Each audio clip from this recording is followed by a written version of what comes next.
What's going on, guys? Vik-Werks checking in today with my 1967 Plymouth Fury. Obviously this bad boy is just sitting around in the elements, and you can see it's lawn season, so a lot of stuff stuck on it, and it sucks not having a garage, but you make do with what you got, right? So today we're going to be pretty much going over reviewing the Mopar Windshield Wiper Reservoir that I purchased from eBay from an actual reputable seller. And when you actually purchase this kit, it looks exactly like the OEM one.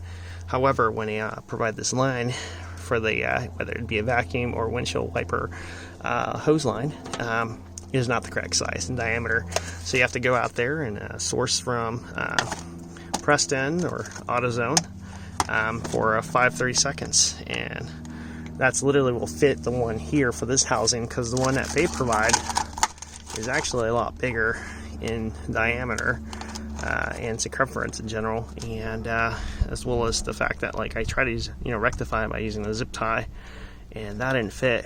And then when you also look at the fact that this is supposed to be for retrofitting, I still have the original line itself, but when you look at that right there and you look at how the diameter is compared to the OEM one, you can see there's definitely a difference.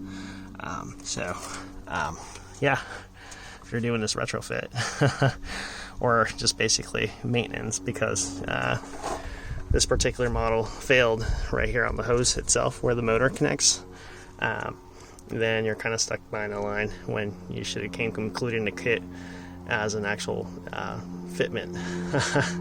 So yeah, this is my 2 cents, guys. So anyways, if you like what you see, let me know what you think in the comments below. Subscribe for more content, and I'll chat with you guys later. Alright, ciao for now.